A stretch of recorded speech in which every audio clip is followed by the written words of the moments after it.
안녕하십니까. 이번에는 이거 이재명의 커피 호텔 경제론으로는 나라 망한다.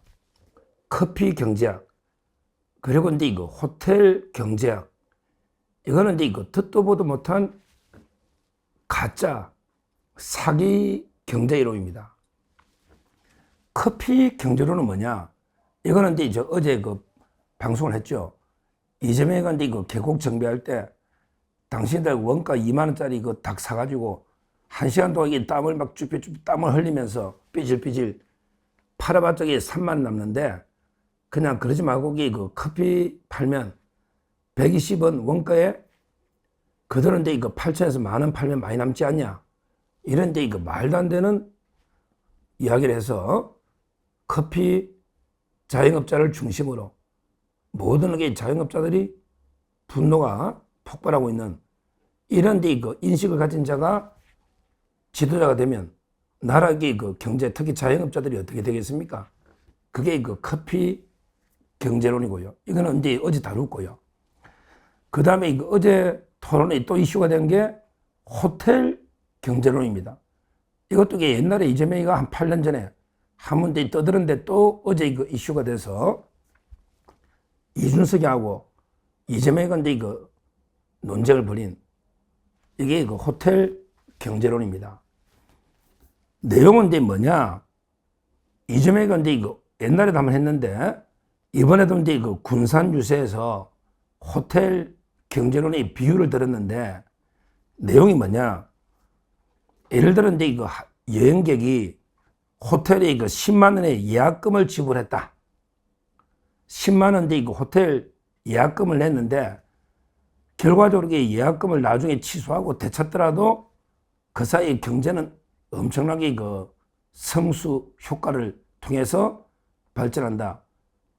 승리할 때 성수, 멀티플라이어 이펙트, 성수 효과를 통해서 예약금을 10만 원 걸었다가 나중에 취소하고 되찾아도 그 사이에 돈이 여러 번 돌고 돌면서 경제적으로 큰 효과가 있다.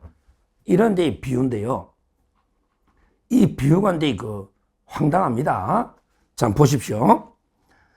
이재명의 비유입니다.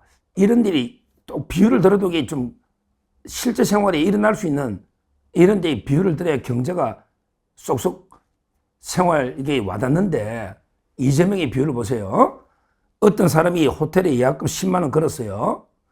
근데 호텔은 이 돈으로 가구점의 외상값을 갚는다. 이게 비유가 좀 이상하잖아요.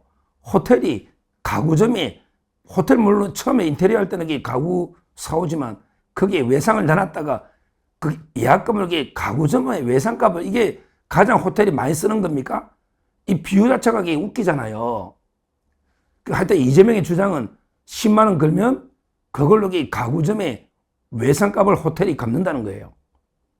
자, 그러면 가구점의 주인은 치킨집에서 치킨 사 먹는다. 야, 이것도 비유가 가구점에서 뭐 치킨 먹을 수도 있지. 우리나라 국민이 치킨 좋아하니까. 근데 그 가구점 주인은 10만 원 외상값 받으면 치킨집에 치킨을 사 먹는다는 거예요. 뭐 그건 그렇다 치고. 근데 문제는 치킨집의 주인은 문방구에서 물품을 산다. 이게 무슨 비유입니까? 뭐 치킨집 주인이 뭐 공부하는 뭐 애들이 있는 것도 아니고 문방구에 문구를 산다. 비유를 들어도 좀 가장 돈을 많이 쓰는 개연성 있는 걸로 들어야지. 갑자기 치킨집 주인이 문방구에 물품을 산다는 거예요. 근데 더 웃기는 게 문방구 주인이 그 다음에 호텔에 빚을 갚는데 와, 문방구 주인이 호텔에 무슨 빚이 있겠어요? 이게 가능이나 한 비유를 가지고 돈이 돌고 도는 과정을 가장 개연성 있는 비유를 들어야 되잖아요. 근데 보십시오. 10만 원 예약금 걸면 그걸 가지고 가구점에 외상값 갚는다. 가구점 주인은 통닭 한 마리 사 먹는다. 치킨. 근데 갑자기 치킨집 주인은 문방구에 문구를 산대. 볼펜이나 이게 뭐 얼마 한다고. 근데 문방구 주인은 호텔에 또 빚을 갚는데 아니 문방구 주인이 호텔에 왜 빚이 있네요. 개연성이 거의 없는 비유잖아요. 우리 일상생활에서. 이것도 이게 말이 안 되는데 그래서 이제 호텔에 다시 10만 원 문방구 주인이 빚 갚으면 그 가지고 이제 그 예약을 취소해가 원래 찾아가도 그러면 이게 그 10만 원 예약 그랬다가 찾아가니까 아무것도 없어도 이게 돈이 돌고 돌았으니까 그 사이에 어떤 가치가 창출된 거 아니냐. 그러니까 이게 경제적으로 큰 효과가 있다. 이런 이제 그 이야기를 계속 떠들고 있는 거예요. 근데요, 이걸 가지고 이제 이준석이도 어제 이야기했지만 우리가 이런 게 뭐냐면 이제 그 돈이라는 게 특히 재정 정책, 예를 들어 이제 그 국가가 돈을 처음에 그 1억을 재정 지출 1억을 한다. 그러면 이게 돈이라는 게 돌고 돌잖아요. 1억을 이게 그 지출하면 그걸 가지고 이제 그 계속 이 가치를 창출하면서 실제 돈이 돌면서 몇 배 효과 있거든요. 1억을 이게 푸는 게 나중에 가면 2억, 3억 이런 걸 이게 우리가 경제학에서 보통 이제 그 멀티플라이어 이펙트 성수 효과다. 이렇게 그 보잖아요. 그러니까 처음에 최초로 얼마 재정 지출이나 또는 기업의 투자가 얼마 있었을 때 최종적으로 이렇게 돈이 돌면서 몇 배 증가하느냐 효과가 이런 게 성수 효과인데 주로 요걸 이제 강조한 게 옛날에 우리 그 중상주의, 중농주의 있잖아요.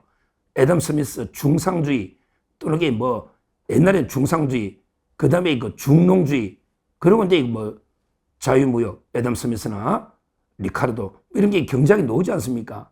원래 이제 그 프랑스의 중농주의 케네 경제표라고 케네 이분이 그 성수 효과를 처음 언급했답니다.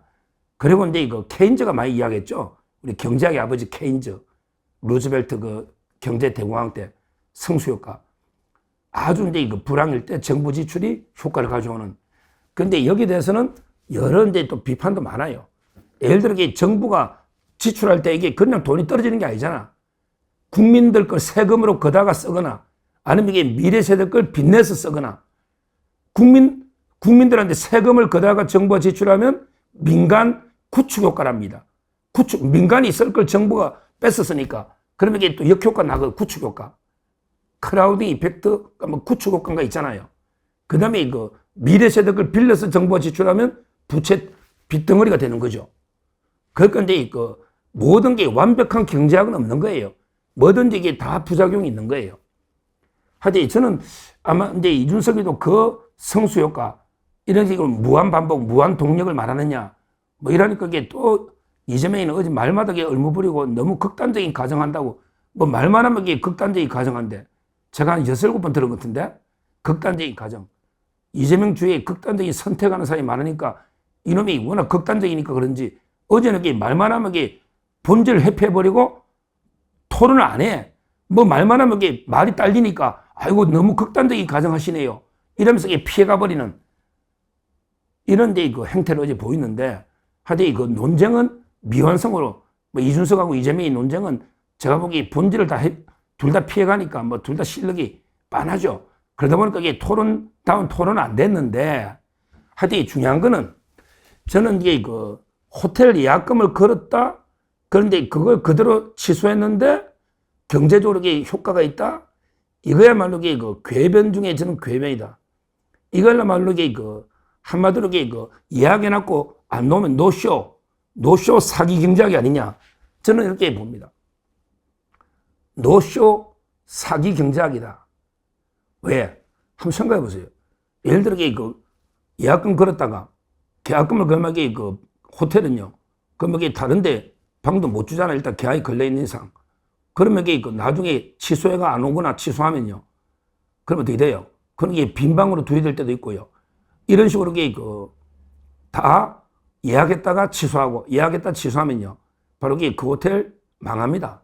그 호텔이 망하면 그럼 이게 그 경제가 제대로 이게 그 효과가 있을까요?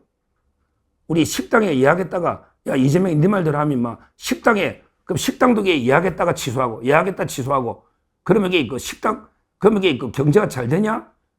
야 네가 식당 하는데 손님이 예약했다가 취소하고 예약했다 취소하고 하면 그러면 이게 잘 되겠냐? 식당이나 호텔이나 뭐든지 예약을 하면 이게 약속을 지키고 그대로 이게 되지. 예약했다가 취소하고 예약했다 취소하고 그런데 경제가 전체적으로 효과 있어 성장한다? 이런 게 말도 안 되는 게 무식한. 그러면 자 이재명 한번 이게 우리가 경험적으로 한번 실험을 해보자고. 모든 게 그 실제 경험이 진실을 검증하는 실천이 진실을 검증하는 유일한 척도다. 이게 그 중국의 덩쇼핑 이야기인데 그걸 떠나서 그러면 이게 그 어느 호텔에 우리가 하나 잡아서 계속 예약했다 취소하고 예약했다 취소하고 예약했다 취소하면 그러면 이게 그 어떻게 되는지 한번 경험을 해보자 말이야. 한번 이게 검증 거쳐보자고. 그러면 이게 그 호텔이 잘 될까? 그런 게 터무니없죠. 그러면 이게 우리 전 국민들 보고 당신들에게 그 호텔에 예약금 였다가 취소하고 였다가 취소하십시오. 그러면 이게 우리 경제가 살아납니다. 이게 말이 되는 이야기냐고. 이걸 이게 그 어제 제가 이게 아는 분 아들이 초등학교 6학년인데 초등학생이 봤더니 초등학생도 웃더라. 야 이재명 초등학생도 웃더라. 그날에 식당이든 호텔이든 예약하고 취소하고 돈 찾고 예약하고 취소하고 돈 찾고 이러면 이게 경제가 살아난다니 초등학생도 웃더라고.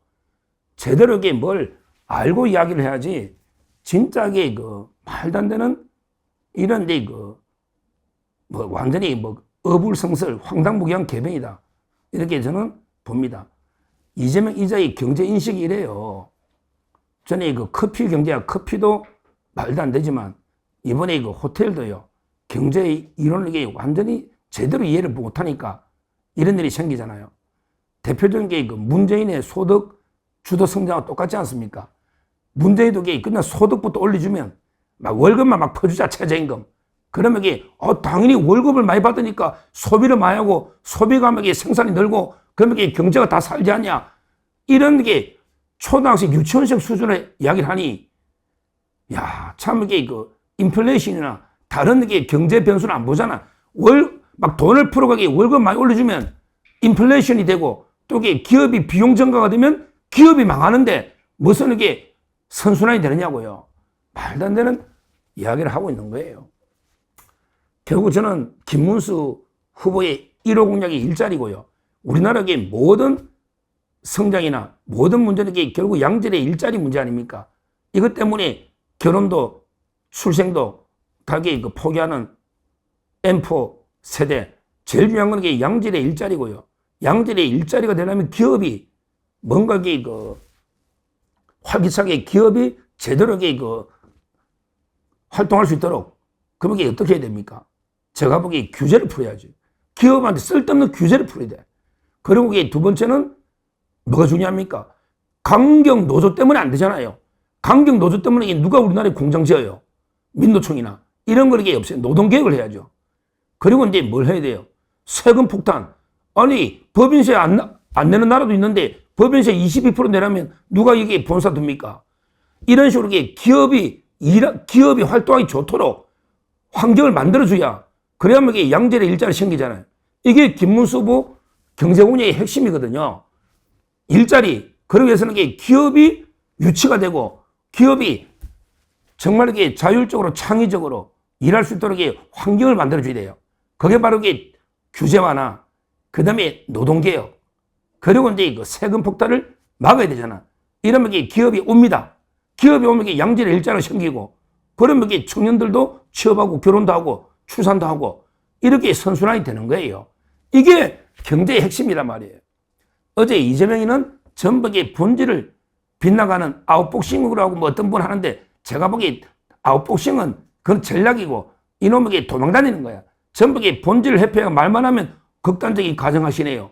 이러면서 본질을 피해버리는 거예요. 왜? 콘텐츠가 없으니까. 뭐 이준석에게 조금 지식을 뽐내는 것에도 이준석에게 경륜이 없잖아요. 결국에 내용을 보면 김문수 후보가 가장 경제 핵심을 찌르는 이런 토론을 보여줬다. 저는 그렇게 평가를 합니다. 하여튼 중요한 거는 이재명의 커피 경제학, 그 다음에 호텔 경제학, 그리고 더 나아가면 대장동 경제학, 이것도 원주민들 거 뺏어가지고 업자하고 자기하고 뇌물로 나눠 먹는 이런 게 대장동 경제학, 이런 경제학으로는 나라가 망하는 거예요. 그리고 원래는 이재명이 전매 특권은 원래는 기본소득하고 지역화폐인데, 근데 그거는 싹 빼버렸잖아. 기본소득 이런 거 빼버렸잖아. 이 자체가 근본적으로는 사기다. 이재명의 경제정책은 전부 사기다. 이렇게 보시면 되고요. 어제 경제 토론 하나만 보더라도 이재명이 우리가 본질을 깨닫고요. 역시 이제 그 진짜 경제를 살릴 수 있는 후보는 김문수 후보밖에 없다. 이렇게 말씀을 드립니다. 감사합니다.